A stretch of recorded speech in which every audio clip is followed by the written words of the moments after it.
सभी भाई बहनों को जय मसीह की। मैं पास्टर सुमित कुमार एक बार फिर से हमारे चैनल रब की आवाज़ के अंदर आपका दिल से स्वागत करता हूं। आशा और उम्मीद करता हूं कि आप सब लोग बहुत ही फाइन हैं, ठीक हैं। प्रभु की दया आपके ऊपर बनी हुई है और आप लोग प्रभु के आनंद में जी रहे हैं, खुशी में जी रहे हैं। शैतान हमारे जीवन में निराशा लेके आना चाहता है, दुख लेके आना चाहता है, लेकिन जो प्रभु के बच्चे होते हैं, जो उसके साथ चलते हैं, वो प्रभु के आनंद में जीते हैं। इसलिए वचन में लिखा हुआ है, प्रभु का आनंद है मेरी ताकत करके। सो मैं आशा उम्मीद करता हूँ अगर आप लोग वचन पढ़ रहे हैं, प्रार्थना कर रहे हैं, तो आप प्रभु के आनंद में भी जी रहे हैं और शैतान आपके आनंद को चुरा नहीं सकता। सो आज की वीडियो को शुरू करते हैं। आज सॉन्ग नहीं गा रहे हम लोग, आराधना नहीं कर रहे हैं। इस सेशंस जो भी अभी हमारी आगे वीडियोस आने वाली हैं आने वाले दिनों में, गवाहियों के ऊपर। आज की जो गवाही है उसका नाम मैंने रखा है दूसरी जिंदगी, यानी सेकेंड लाइफ। आप समझ सकते हो उसका मतलब क्या है, दूसरी जिंदगी का मतलब। तो टेस्टिमनी, इससे पहले कि टेस्टिमनी के ऊपर जाएं, टेस्टिमनी शेयर करें, पहले मैं वचन से आपको एनकरेज करना चाहता हूं, क्योंकि प्रभु का वचन हमारे लिए क्या कहता है करके। अगर हम लोग बाइबल के अंदर इब्रानियों की पुस्तक के अंदर आते हैं, उसके 12वें अध्याय के अंदर एक बात लिखी पहले वचन के अंदर, जरा ध्यान से सुनिएगा। इस कारण कि जब गवाहों का ऐसा बड़ा बादल हमें घेरे हुए है, फिर से सुन लीजिए। इस कारण जबकि गवाहों का ऐसा बड़ा बादल हमें घेरे हुए है, तो आओ हम हर एक रोकने वाली वस्तु और उलझाने वाले पाप को दूर करके वह दौड़ जिसमें हमें दौड़ना है धीरज से दौड़े। वो दौड़ जिसमें हमें दौड़ना है धीरज से दौड़े। अब यहाँ पे लिखा हुआ है गवाहों का ऐसा बड़ा बादल। क्या मतलब है इस चीज का, गवाहों का ऐसा बड़ा बादल? इसका मतलब ये है कि जो गवाहियां हमें चर्च में सुनने के लिए मिलती हैं प्रभु के बच्चों के द्वारा, वो गवाहियां जो लोगों के जीवन में परमेश्वर स्वयं आके उनकी स्थिति के अंदर, उनके हालात के अंदर, और प्रभु जब उनके जीवन में काम करता है और उनके वो जीवन में जब एक बहुत बड़ा चमत्कार हो जाता है, एक मिरेकल हो जाता है, और वो लोग प्रभु के सामर्थ को महसूस करते हैं, एक परिवर्तन को महसूस करते हैं, प्रभु के अभिषेक को महसूस करते हैं। उस अभिषेक के द्वारा, उस सामर्थ के द्वारा जब उनके जीवन में से बीमारी चली जाती है, रोग चला जाता है, दुख चले जाते हैं, और जो भी प्रॉब्लम्स को फेस कर रहे हैं जब वो चले जाते हैं, तब वहां पर हम कह सकते हैं वो एक गवाही अपने आप में। क्योंकि वो लोग, हमें नहीं मालूम कितने समय से उस प्रॉब्लम्स के साथ डील कर रहे थे करके। तो ऐसे में जब परमेश्वर उनके जीवन में काम करता है, वो एक टेस्टिमनी बन जाती है। Every trial becomes a testimony. So बहुत सारे ट्रायल्स हर एक के जीवन में आते हैं, कुछ बनाने के लिए और कुछ हम खुद अपनी गलतियों की वजह से अपने जीवन में बुला लेते हैं। लेकिन इस बात का ध्यान रखें, जैसे भी ये ट्रायल्स होते हैं हमारे जीवन के अंदर, प्रभु अपनी टेस्टिमनी उसके अंदर ज़रूर पैदा करता है और प्रभु अपनी महिमा को हमारे जीवन में प्रकट करके दिखाता है कि सच में वो आज भी है, वो बदला नहीं है, ना वो बदल सकता है। जैसे वो पहले सामर्थी काम करता था, तो वो आज भी सामर्थी काम करता है। सो आज जो टेस्टिमनी जिसकी हम ले रहे हैं, वो और कोई नहीं है, मेरी बेटर हाफ है, यानी मेरी पत्नी है। सो मैं रिक्वेस्ट करूँगा रोज़ को कि वो आए, हम आज की टेस्टिमनी आपको शेयर करेंगे। सो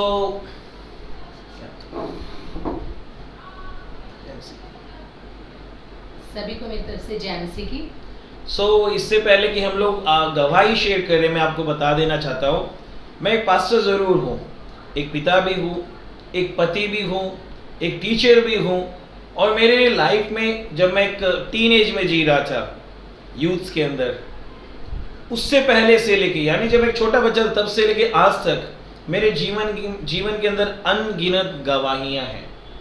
अगर मैं छोटा बच्चा था तब मेरे पास टेस्टिमनी है कि मैं 3rd फ्लोर से गिर गया, प्रभु ने बचा लिया मुझे। थोड़ा बड़ा हुआ, एक्सीडेंट हुआ, तो प्रभु ने मुझे बचा लिया। और बड़ा हुआ तो प्रभु की सामर्थ को देखा, प्रभु की हजूरी को देखा। ऐसे अनगिनत टेस्टिमनीज हैं। एज ए पास्टर भी चर्च के अंदर पिछले 6 साल में अनगिनत टेस्टिमनीज हैं। कल से जो लोग आएंगे मेरे साथ, आप उनकी गवाहियों को सुनिएगा, क्योंकि हमें वो गवाहों का बादल भी तो देखना है ना। क्यों? ताकि वो उसके द्वारा हम लोग क्या कर सकें, हम एंकरेज हो सकें, प्रभु के अंदर बढ़ सकें करके। सो आज मैं एज ए पास्टर आपसे बात नहीं करूँगा, एज ए पास्टर नहीं करूँगा, मैं एक पति होने के नाते, अपनी पत्नी का पति होने के नाते आज हम एक टेस्टिमनी शेयर करने जा रहे हैं। जबकि हमारे दोनों के जीवन में परमेश्वर ने बहुत सारे काम किए, हमें मिलवाया भी प्रभु ने ही है, लेकिन हमारे जीवन के अंदर एक समय ऐसा भी आया जहाँ पर मेरी पत्नी की जो लाइफ थी वो बहुत रिस्क में चली गई थी। इट मीन्स कोई चांसेस नहीं लग रहे थे बचने के लिए। सो वो क्या घटना थी उसको बताने से पहले मैं अपने बच्चों के बारे में बताना चाहता हूँ। आज से कुछ साल पहले प्रभु ने वचनों के द्वारा, प्रभु ने प्रार्थनाओं में और वचनों के द्वारा बार बार मुझे कहा कि तुम्हारे फैमिली के अंदर ट्विंस आने वाले हैं, जुड़वा आने वाले हैं। बट ये नहीं बताया कि वो बेटे होंगे या बेटियां होंगी या एक बेटा होगा एक बेटी। बट प्रभु ने मुझे बताया कि आपके घर में जुड़वा आ रहे हैं। जब जब मैं बाइबल पढ़ रहा था या मैं रात को प्रार्थना में बैठा था, प्रभु ने मुझे हर बार ये बात बताई।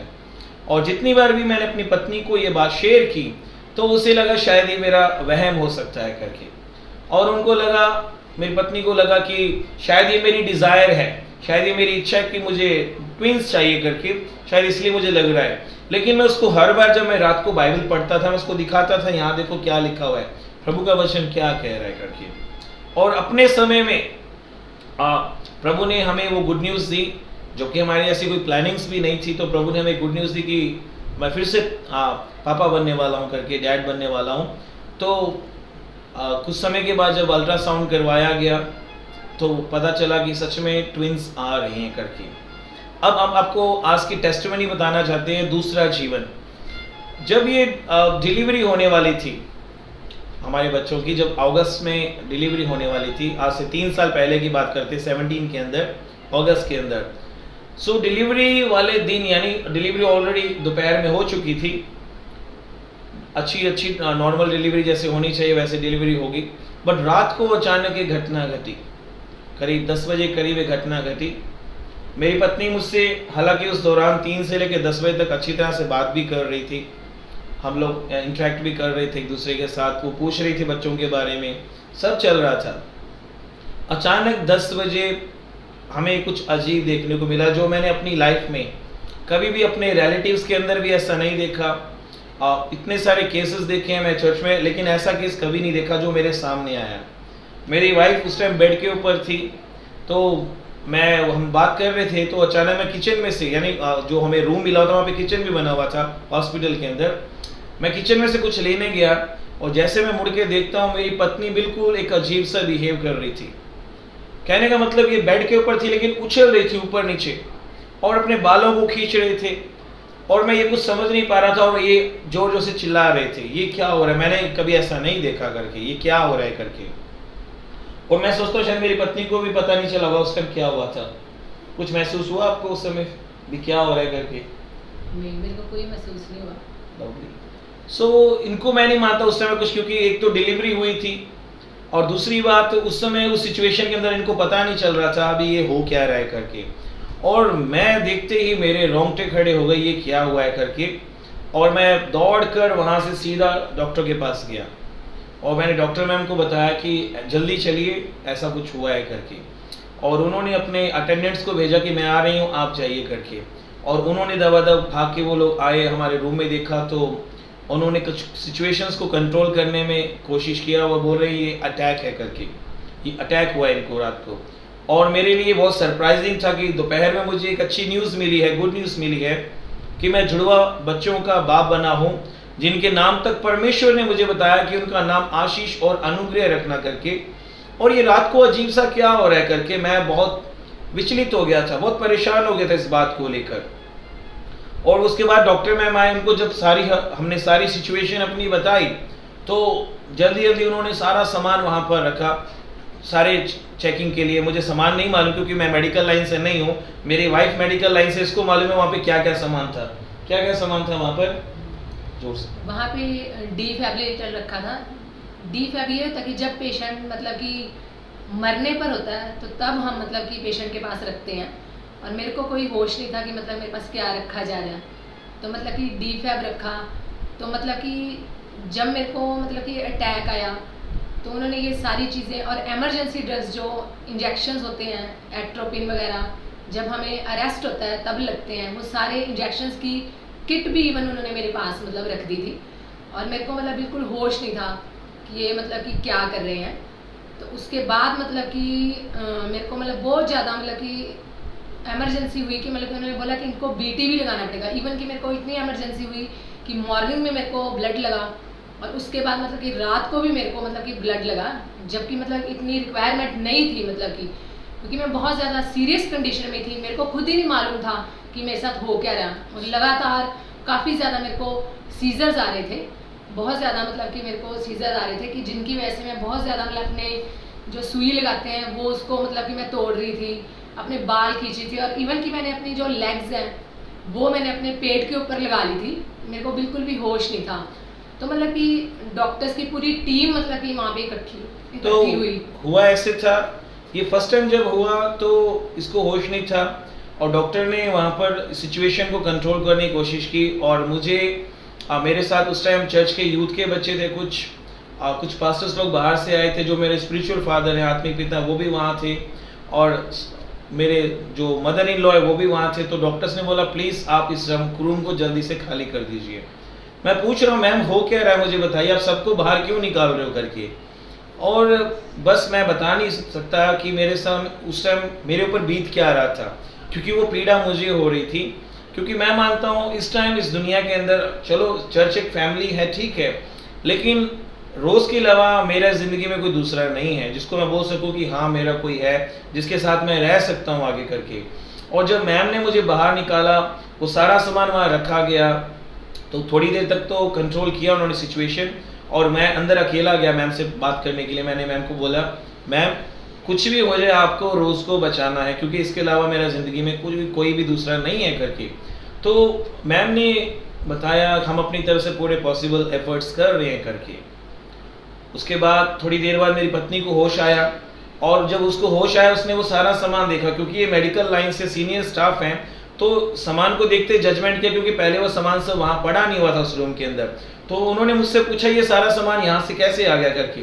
तो मैं इसको परेशान नहीं करना, मैंने कहा नहीं ऐसे ही रखा हुआ है, ये तो पहले से ही पड़ा था, आपने शायद ध्यान नहीं दिया। नहीं ये बोले पहले नहीं था, अब कैसे आ गया। और रात को हम देखते हैं फिर थोड़ी देर के बाद, कुछ देर के बाद इसको सेकेंड टाइम फिर से वो अटैक हुआ, जब उसने बिल्कुल अजीब सा बिहेव करना स्टार्ट किया। और उस समय डॉक्टर भी वहाँ मौजूद थे, उनकी टीम भी मौजूद थी। जब मैम ने देखा, डॉक्टर मैम ने देखा कि ये सिचुएशन अब हाथ से निकल रहा है, बाहर जा रहा है, उन्होंने तुरंत अपने हस्बैंड को, वो भी बहुत अच्छे एक डॉक्टर हैं, और उन्होंने बाहर से भी डॉक्टर्स की टीम को बुलाया। और वो मुझे भी कुछ नहीं बता रहे भी हो क्या रहा है, क्योंकि मुझे कुछ पता नहीं चल रहा था। मैं बस टेंशन के अंदर जा रहा था, डिप्रेशन के अंदर जा रहा था, परेशान हो रहा था ये सिचुएशन को देखकर। तो जब सब लोग डॉक्टर्स अंदर गए, उन्होंने सबको उनको बाहर कर दिया। हमें उस मुश्किल हालात के अंदर एक ही चीज़ सूझी कि हमें जो करना चाहिए, डॉक्टर्स अपना काम कर रहे हैं, लेकिन मुझे जो एक चीज़ सूझी कि मुझे जो करना चाहिए वो ये था, मैंने अपने यूथ की टीम को वहाँ पर लिया। हमारे रूम के जस्ट बाहर ही एक लॉन बना हुआ था, हम लोगों ने वहाँ पर आकर घुटनों पर आकर प्रार्थना करनी शुरू कर दी।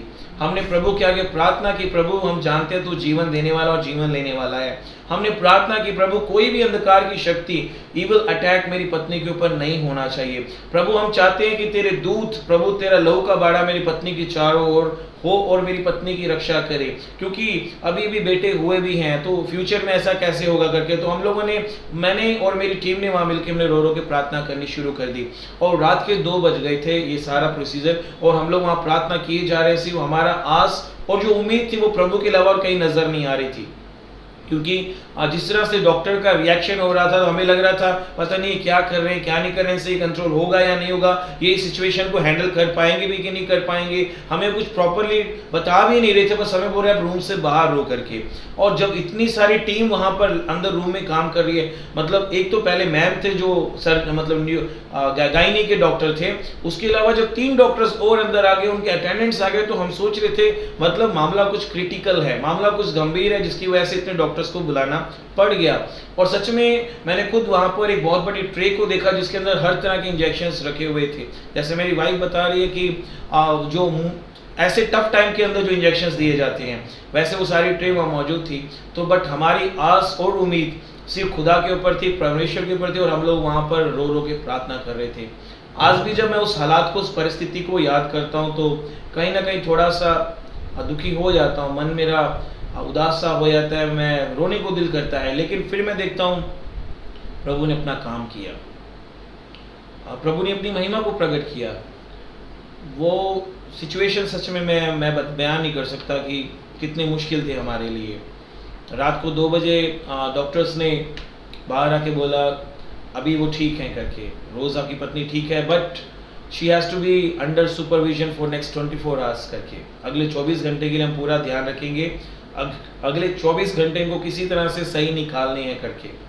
तो हम लोगों ने उस 24 घंटे को बहुत सीरियस लिया, अपनी चर्च में ये मैसेज भेजा। हमारा एक हुबली में भी चर्च है क्राइस्ट फेलोशिप के नाम से, पापा का मेरे जो आत्मिक पिता है, वहाँ पर भी ये मैसेज सेंड किया गया। और हमारे जितने भी प्रेयर ग्रुप्स हैं सब में ये मैसेज भेजा गया कि आप रोज़ के लिए खास प्रार्थना करो कि अगले 24 घंटे में कोई भी ना हो करके। और हमने वो प्रेयर की और उसके बाद वो अटैक नहीं हुआ और 24 घंटे ऐसे निकल गए और हमने प्रभु की महिमा को देखा वहाँ पर। तो वो रात हमारे लिए सच में बहुत टफ थी, बहुत डिफ़िकल्ट थी। शैतान ने पूरा अटैक किया और उस रात कुछ भी हो सकता था, मेरी पत्नी की जान जा सकती थी। अब मैं आपको एक और इसके अंदर एक बात बताना चाहता हूँ भाई और बहनों, जो लोग मेरी वीडियो को देख रहे हैं, काफ़ी सालों के बाद ये घटना घटने के बाद हमें एक राज पता चला उस कमरे का जहाँ पर मेरी पत्नी एडमिट थी, जो पहले मुझे कभी नहीं मालूम था। जब तक मेरी वाइफ प्रेग्नेंट थी, मैं अपनी पत्नी के लिए, अपने आने वाले बच्चों के लिए, जो डॉक्टर्स डील करने वाले उनके लिए, उनके साथ जो असिस्टेंट्स हैं उनके लिए, और जितने भी वो लोग टूल्स यूज़ करने वाले थे ऑपरेशन के अंदर, ऑपरेशन थिएटर में, सब चीज़ों के लिए प्रार्थना कर रहा था। अब मुझसे चूक कहाँ पे हुई, मैंने उस रूम के लिए प्रार्थना नहीं की जहाँ पर मेरी पत्नी को वो लोग एडमिट करने वाले थे। मैंने हर बात के लिए उन सभी 9 मंथ्स के अंदर मैंने अच्छी तरह से प्रार्थना की, हर रोज़ प्रार्थना करता था।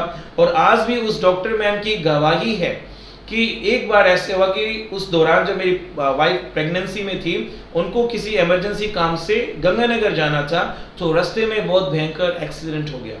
और हम जब गए तो उनके हाथ में चोट लगी, तो हमने पूछ लिया, जस्ट वैसे पूछा, मैम आपके हाथ पे क्या हो गया? तो उन्होंने बोला, हम जा रहे थे, हमारा एक्सीडेंट हो गया, अगर आप हमारी गाड़ी को देख लोगे तो कोई कह नहीं सकता कि ये लोग बच कैसे गए, इतना भयंकर एक्सीडेंट था। फिर तो मैंने मैम को भी बताया, क्योंकि उनको मालूम है कि मैं एक चर्च का पास्टर हूँ करके। तो मैंने मैम को बताया, मैम आपको कैसे कुछ हो सकता है, आपके लिए तो मैं लगातार प्रार्थना कर रहा हूँ, क्योंकि आपने मेरी वाइफ का ऑपरेशन करना है करके, आपने मेरी वाइफ को आने वाले टाइम में ऑपरेशन करके मेरे बच्चों को दुनिया में लेके आना है करके। तब उन्होंने हमारा थैंक यू बोला कि शायद ये आपकी प्रार्थना ही है जिसकी वजह से मैं बच गई, नहीं तो कोई चांस लग नहीं रहे थे कि हम लोग बच जाएंगे करके। उन्होंने यहाँ तक बोला, हमारी गाड़ी को देख लीजिए। सो प्रार्थनाओं से डॉक्टर बच गई। अब मैं आपको एक किस्सा सुनाता हूँ उस रूम का, जिस रूम के अंदर ये सारी घटना घट रही थी। उस रूम के बारे में मुझे 3 साल बाद पता चल रहा है मेरे भाई और बहनों, कि उस रूम के अंदर आज जब तक मेरी वाइफ एडमिट हुई, तो उससे पहले जितने भी पेशेंट्स वहां पर एडमिट हुए, कोई बच के नहीं आया। 3 साल बाद ये हमें पता चला कि उस रूम के अंदर जितने भी पेशेंट्स जो बीमार हो जाते थे, मरीज होते थे, वो लोग बच के नहीं आते थे, वो लोग मर जाते थे। और मेरी वाइफ भी उसी रूम में एडमिट हुई। हमें नहीं मालूम था भी ऐसा कुछ यहाँ होता है करके, या ऐसा कुछ होगा। ऑब्वियसली हॉस्पिटल है, वहाँ पर आना जाना लगा रहता है, डेथ्स होती हैं, ये बात मानते हैं। लेकिन उस पर्टिकुलर रूम के बारे में बताया गया हमें कि उस रूम के अंदर जितने भी मरीज आए उनकी डेथ हुई थी करके। और मैं मानता हूँ उस डेथ की वजह वहाँ पर एक बहुत बड़ा इविल अटैक, डिमोनिक अटैक बोलूँगा, मेरी पत्नी के ऊपर हुआ। और उस रूम के लिए मैंने कभी प्रार्थना नहीं, क्योंकि मैं इतना सोचा नहीं था, मेरे दिमाग से निकल गया। और उस रूम के लिए चर्चा ये भी है, आज भी, मैं हॉस्पिटल का नाम नहीं बताऊंगा, उसके बारे में आज भी चर्चा ये है कि वहाँ पर जब उनका जो खुद स्टाफ है जब पीछे जाता है हॉस्पिटल में उस रूम के पास, वहाँ पर उनको अजीब अजीब आवाज़ें सुनाई देती हैं, अलग अलग वहाँ पे मूवमेंट्स होते हैं, वहाँ झूले लगे हैं, वो भी अपने आप हिलने लग जाते हैं। और उस डर के मारे उन लोगों ने क्या किया, छत के ऊपर एक मंदिर भी बना दिया, ताकि उस मंदिर बनने से यहाँ पर कोई ऐसी चीज़ ना हो करके, लेकिन फिर भी वो होता था। लेकिन आज एक टेस्टिमनी जो हमें देखने को मिली, उसके बाद मैं और मेरी पत्नी जब भी हॉस्पिटल में गए, हमें डॉक्टर वो सबके सामने जितना भी उनका वहाँ पर चाहे स्टाफ हो या कोई पेशेंट्स, हम सबको बोलते हैं तुझे दूसरा जीवन मिला है, तेरे परमेश्वर ने तुझे बचाया। वो ऐसे पैट करके बोलते हैं, थपथपा के बोलते हैं तुझे दूसरा जीवन मिला करके। और मैं सच में मानता हूँ खुदा ने मेरी पत्नी को, और मुझे भी मालूम है दूसरा जीवन है, क्योंकि ये नहीं है तो मैं भी नहीं हूँ करके, तो दूसरा जीवन दिया। लेकिन एक जो बात सुनने को हमें टेस्टिमनी के रूप में आई, उस रात जो प्रार्थनाएं वहां पर की गई, उसके बाद उस रूम के अंदर कभी किसी की डेथ नहीं हुई। ये छोटी बात नहीं है मेरे भाई और बहनों। उस रूम के अंदर उसके बाद जब से मेरी पत्नी वहां से फ्री होके आई, उस रूम के अंदर कभी कोई डेथ नहीं हुई। और आज भी वो मैम बोलते हैं जब से रोज यहाँ से ठीक होके गई है, अब यहाँ डेथ होनी बंद हो गई है। वो टेस्टिमनी देते हैं सबको। गवाही देते हैं। सो ये है हमारा खुदा।